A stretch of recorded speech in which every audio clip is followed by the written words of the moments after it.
Thank you so much, Audrey, and we'll get right into it. Good evening to you at home, and thanks for joining us.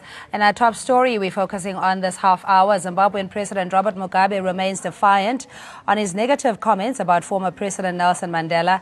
This despite the ANC calling for restraint on tarnishing Madiba's legacy.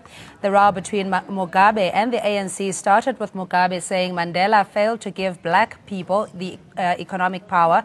The ANC takes exception to the icon's legacy being disrespected like that, and the party says Mugabe's own failures with the Zimbabwean economy are glaring. However, Mugabe called the rebukes from the liberation movement stupid. Meanwhile, the debate is raging on about Mugabe's own legacy in Zimbabwe and if Mandela's legacy is beyond reproach. This is how Mugabe annoyed the ANC on Mandela's legacy. Mugabe says, and I quote, "The most important thing for Mandela was his release from prison and nothing else. He cherished that freedom more than anything else and forgot why he was put in jail. Whites are in control of the land, industries and companies and are now employers of blacks. And blacks failed to liberate themselves from white supremacy or because of what Mandela did," end quote. The Secretary General of Zimbabwe says, and I said to him, yes, of ZANU-PF, and I said to him, you see, Dr. Chombo, your president is all over Madiba, but the reality of the matter is that you have destroyed the economy in your country.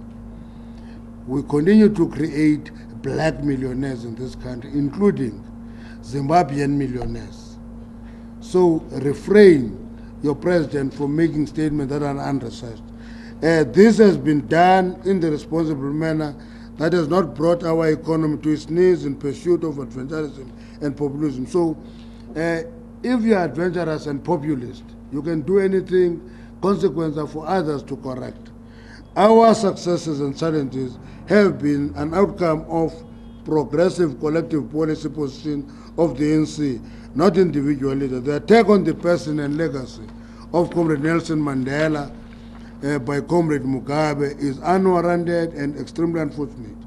We must steadily and surely work to realize our aspirations as encapsulated in the National Development Plan. Mandashe's rebuke drew an even more aggressive retaliation from Mugabe. Mugabe says, and I quote, I made this remark regarding South Africa and Mandashe stupidly reacted. Yes, they only fought to remove apartheid and this was it. We talked to them, end quote. And joining us in studio, Oliver Dixon, socio-political analyst, and Rebili Zodezi, ANC political commissar. Thank you so much for your time and good evening to you.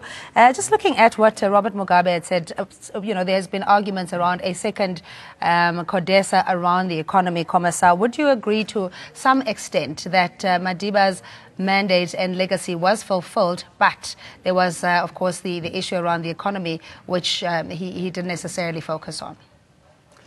Now, what I would say, look, firstly, I would look at the two leaders, which I normally recognize them as the heroes of the African continent. Why I'm saying that? They've got the same experiences, but they've got this different path in terms of their approach. That is why I'm saying that I am worried now, because when Dr. Mandela went for negotiations, and Mugabe went for revolution, was involved in a war against Ian Smith. So these are the different paths I'm talking about, irrespective of the same experience which they've acquired. I think under the circumstances, Mr. Dixon, is that, again, we go to the indelible impression and, that Madiba had left the iconic stature that he enjoys, the Nobel Peace Prize, and being the father of our democracy, that was his mandate. He couldn't do anything beyond that based on the circumstances of where this country was. Look, I'm not going to make an evaluation on whether or not he could do more than that. I think this is very difficult, especially given the engagement of Robert Mugabe. Because Robert Mugabe's criticism of Mandela is so overly harsh that you know, when you want to scale back on those criticism, you sound like you're defending some things that Mandela did. Mandela did some things he may not have thought about what the impact of it would be 20 years from now. And some of those things, one, limited our economic liberation. But, you know, I don't want to say that he should have done more with what circumstances he had, because to be honest, the CODESA negotiation, as far as the transcripts I've seen, was an incredibly difficult and strenuous and a vexing process. It wasn't easy for anyone.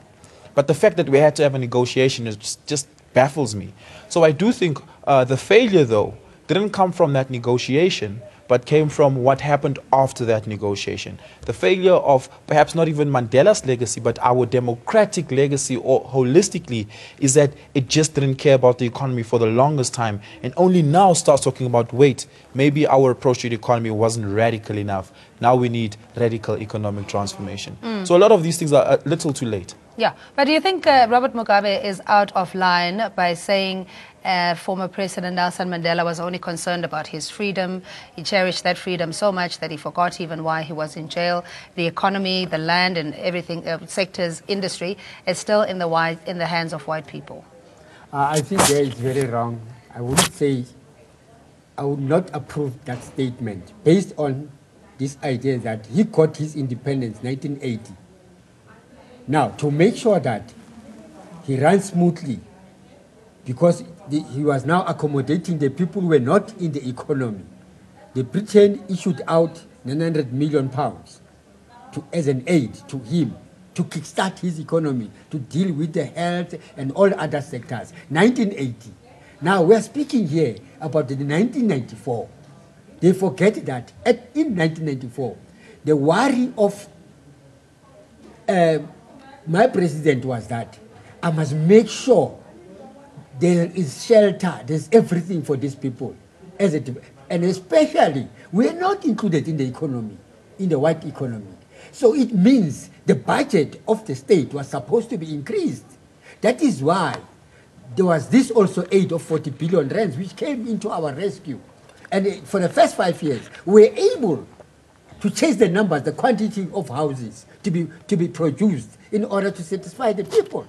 Because the lacking problem, I remember about myself, we were sleeping at home in 4 rooms, 10 of us.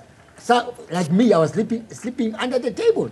Yeah, but from a young person's perspective, Mr. Dixon, you know, the struggles of your parents and forebears is almost replicated, history repeating itself. We see the issue around fees must fall, the lack of access to opportunities, the joblessness that largely affect the black majority, primarily the youth. So going back to CODESA and a necessity to have another economic debate around how we get this country to be on equal footing is a debate that's long overdue. So going back to what Mandela, the concessions that had to be made and the consequences thereof is manifest in your generation. Thabo Mbeki had to spend 3 very long, hard years defending BEE. And eventually the rest of all of South Africa accepted BEE. That was to test whether or not maybe this is the policy that's going to change the economic trajectory of black people in South Africa.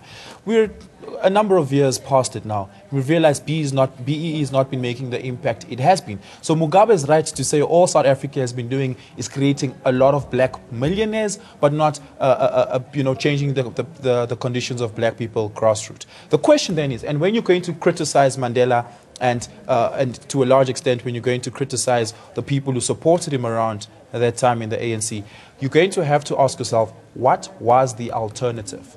If you can't point to a viable alternative, one that would have gotten us to a better place in this space of time, then you're not having a fair conversation, because then you're complaining with no actual substance. So then the question needs to be, what was the alternative? I'm going to be very clear with you. I don't know what the alternative is. I don't think anybody has a very concrete answer on what the alternative is. The EFF thinks they do, the DA thinks they do, the ANC thinks they do, and those are 3 different approaches, but no one knows that they'll work until you actually test them. That's just how economics work. But importantly then, is that the question then needs to be asked, could we still have achieved free education, better healthcare, and better jobs for young people regardless of how Mandela negotiated CODESA? I think the answer there is yes. Even though the negotiation went the way they did, we could still, within the space we have now, 24 years, achieved free education, achieved better healthcare, and created more jobs. But we can't the take away thereof is not Mandela's fault. Yeah, I think it's his successor's fault. And I think the alternative of perhaps not conceding to the concessions in CODESA would have been the civil war, because we know the frustration and the political turmoil that was bubbling there. So to Madiba's legacy as the father of our democracy, that again would have been the most precious gift he could have given this nation, and then pass on the baton to the next generation to deal with the economy and other issues. Yeah, but I think that my president has done a lot. Based on our situation in South Africa, based on the economic patterns which was existing within the country, he has done a lot. He was able to focus, you know, to see how things will unfold as time goes. His first thing was to secure the freedom, one. Two is to make sure that the Africans in particular, they are able now to start to understand that if we are living in a capitalist country, what is expected of you, the part of it, ownership, it becomes important, because that's where you can start now developing your own things. Kommissar, I'm afraid we're going to have to leave it there, and I do apologize that we didn't have adequate time, but thanks indeed that you made it this evening. And that's Oliver Dixon, socio-political analyst, Belitso Detsi's ANC political commissar, joining us in studio. We'll take a quick ad break. Do stay with ANC 75.